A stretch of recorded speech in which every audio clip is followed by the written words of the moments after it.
Bom, continuando a nossa terceira aula sobre uma revisão vetorial, a gente vai falar sobre cálculo diferencial, ok? É, vamos aprofundar à medida que a gente for evoluindo na aula, ok?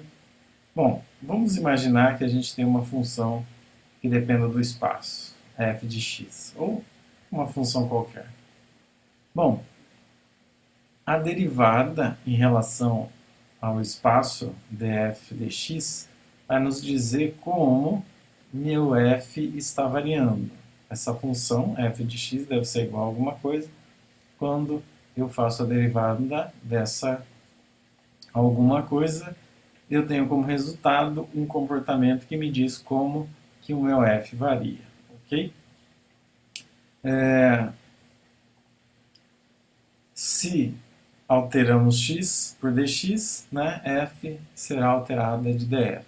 Toda vez que a gente fizer, né, uma alteração no que vem seguido da função f de x, a derivada em relação a uma das suas variáveis vai nos dizer como a função toda está se comportando com aquela pequena variação, ok? Então, se alterarmos x por Δx, f será alterada de df. Por exemplo, se a gente olhar para esse gráfico aqui, essa função ela meio que oscila lentamente em torno de um ponto fixo. Então a gente diz que essa função oscila muito pouco, né? Ou oscila lentamente. Ok? Se eu fizer, o que eu quero dizer? Se eu fizer a derivada dessa função, eu vou perceber uma pequena variação. Ok? Mas existe. Às vezes vai ser positiva, às vezes negativa, às vezes zero. Ok? Bom, se eu passar para essa segunda função, né, a função f crescente desse tipo, a gente vê que ela varia e varia muito rapidamente com a distância, né? Ela está crescendo conforme a distância cresce. Então a gente diz que essa função, a derivada dessa função, ela varia bastante, ok? Só para diferenciar e entender um pouco o comportamento da derivada, ok? Então, me diz o quanto a coisa varia em relação àquilo que eu estou derivando, certo? Bom, pensando assim, a gente pode falar um pouco sobre o gradiente. Vamos supor uma função agora em três dimensões. Uma função, por exemplo, da temperatura x, y, z, ok? Para cada ponto, x, y, z, temos uma temperatura diferente. É um exemplo clássico de uma sala cuja uma das extremidades tem uma porta aberta ou uma janela. Então, dependendo o local que você está na sala, a temperatura vai ser um pouco diferente, porque um dos cantos da sala tem uma diferença de temperatura. Ok? Então, por exemplo, em três dimensões, eu poderia escrever uma função t de x, y, z. Ok? A pergunta é, como que t varia? Bom, a resposta a gente falou um pouquinho antes da função f de x. Bom, se eu quero saber como t varia, então eu aplico as derivadas espaciais nessa função. Nesse caso, espacial, ok? Mas poderia ser temporal e outras coisas. Então, dt é igual a derivada parcial de t dt dx, multiplicando dx, parcial t, parcial y, dy, mais parcial t, parcial z, dz. Bom, tem um teorema que me diz que se eu aplicar essa função, eu vou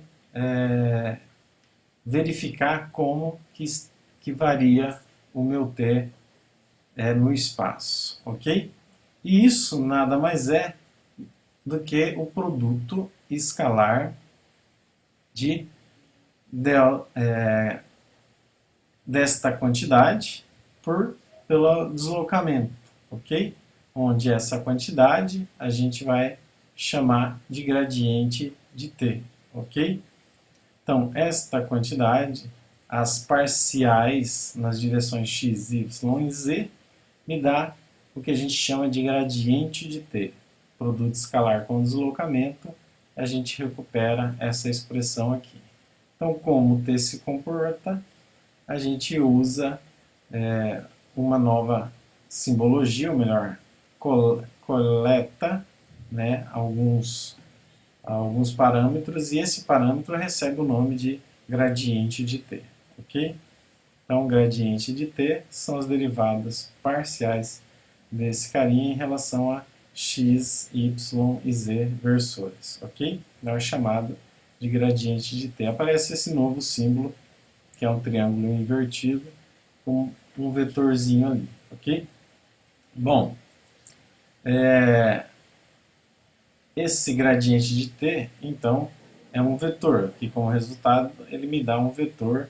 Aqui é a parte escalar do vetor e aqui é a parte vetorial, né, nas direções x, y e z. Então, é um vetor. Na forma escalar, digamos assim, dt, eu posso escrever como gradiente de t escalar dl.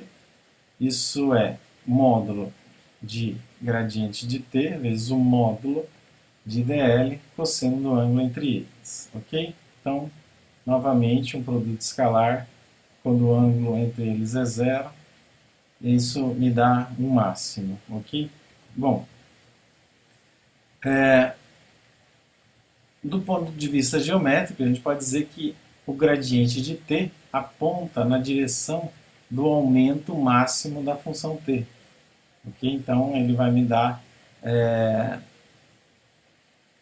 ele vai me dizer para que direção a função alcança o seu máximo ou um mínimo, ok? Por exemplo, se eu olhar para essas duas curvas, né, eu tenho a função t em função de uma variável só, x.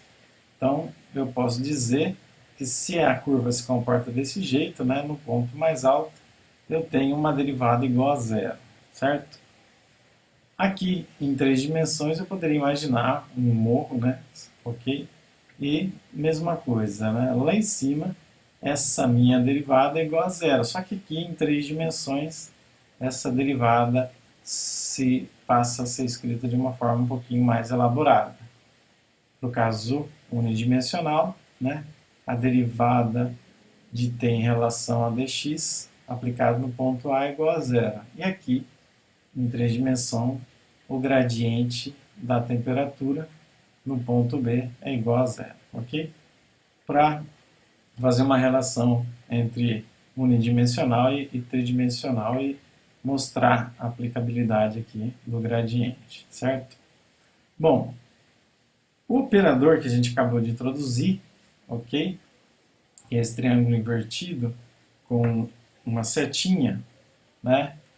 Na forma do gradiente, ok? A gente acabou de ver, ele vai ser as derivadas parciais na direção x, y, z aplicada a uma função, ok?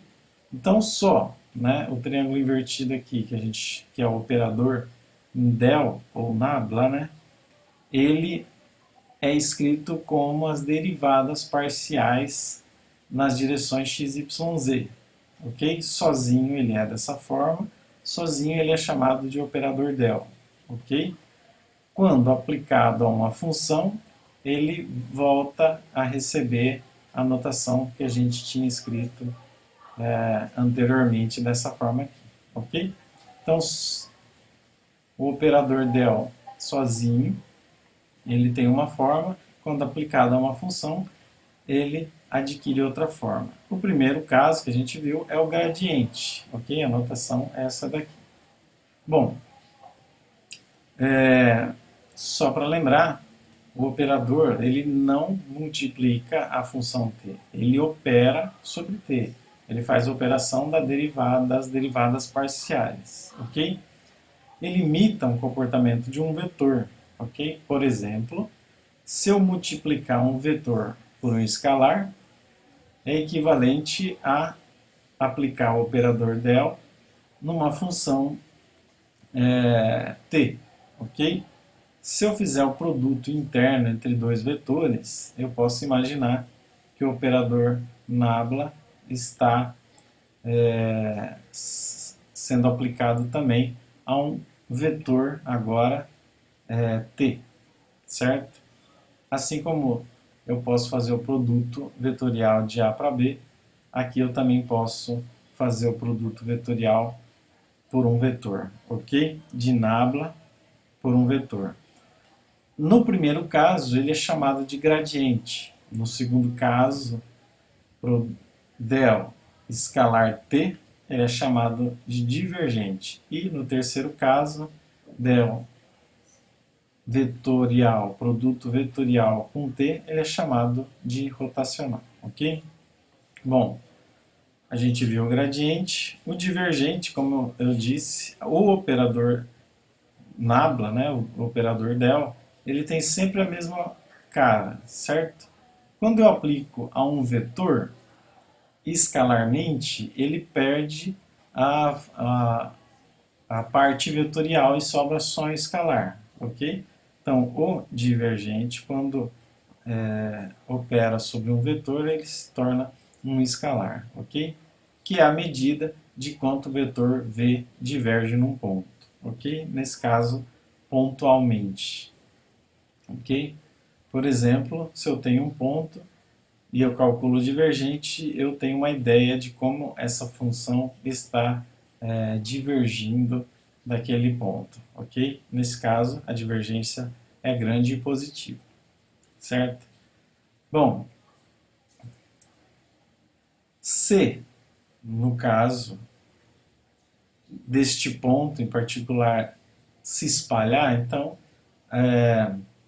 o divergente ele é grande e positivo. Se ela se juntasse, ok? Se ela tivesse apontada para o centro, para o ponto, então ela continuaria grande, só que negativa. E se não houvesse nenhuma alteração, todos os vetores aqui tivessem o mesmo tamanho, a mesma direção, o mesmo sentido, então significa que o divergente é nulo, ou seja, essa função tem um comportamento, mas esse comportamento não muda em ponto nenhum, então o divergente é igual a zero, ok?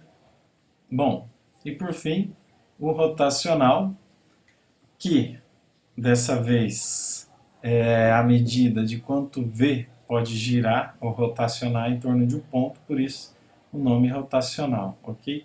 Praticamente a ideia que a gente usa nos produtos internos e externos a gente aplica ao operador del, ok? O modo de calcular é a mesma coisa, certo? Faço o determinante da matriz e obtenho um vetor. E esse vetor, então, vai me dar o quanto a minha função, o meu vetor V, gira em torno de um ponto, ok? Então essa é a função do rotacional. Graficamente, seria mais ou menos os vetores girando assim. Isso é um exemplo, ok? Um outro exemplo é um redemoinho ou um balde com um furo no meio, né, um funil, e a água desce girando. Então, mais próximo do centro a água tem uma velocidade, mais longe do centro a água tem outra. Então, isso pode ser descrito por um rotacional, ok? É o quanto ele pode girar em torno de um ponto. Bom, para finalizar, nós podemos combinar a multiplicação do operador em vários casos, ok? Então, se a gente fizer o divergente do gradiente, a gente tem essa notação. Se a gente fizer o rotacional do gradiente, a gente tem essa notação. Com um vetor, a gente pode fazer, né, o gradiente do divergente, a gente pode fazer o divergente do rotacional e a gente pode fazer o rotacional do rotacional. Em especial, tem um que quando a gente faz, ele recebe um nome que é o Laplaciano, ok? Que é o divergente do gradiente, ok? É chamado de operador Laplaciano, ok? Até a próxima aula.